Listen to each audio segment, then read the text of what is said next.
Today is Adoptee Remembrance Day, a day for us to hold space for the adoptees who are no longer with us. Today is a day for us to hold space for the people who do not have a voice anymore.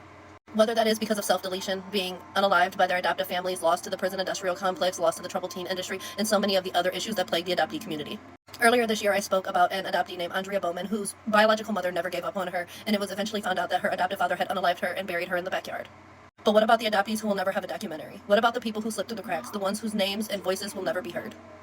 As adopted people, we have a responsibility to speak up for the future children, but what about the children of the past?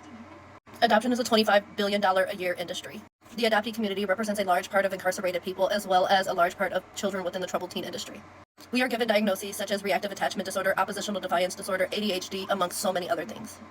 Simply because people do not want to acknowledge that adoption is trauma and that all adoption begins with the loss of one's biological family, even if that biological family is not the best thing for the child, it is still a loss.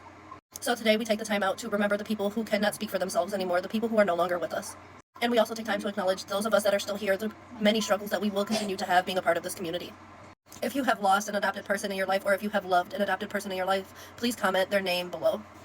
So many times people come to our comments and they make these outlandish claims about they know so many adopted people in their lives. I want people to keep that same energy today.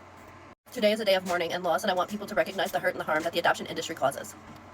Whether that be adoption as a private infant adoptee, foster care adoption, transracial adoption, international adoption, kinship adoption, or so many of the other different types of adoptions that exist. Today, your proximity to adoptees is only overshadowed by the fact that there are so many that are no longer with us.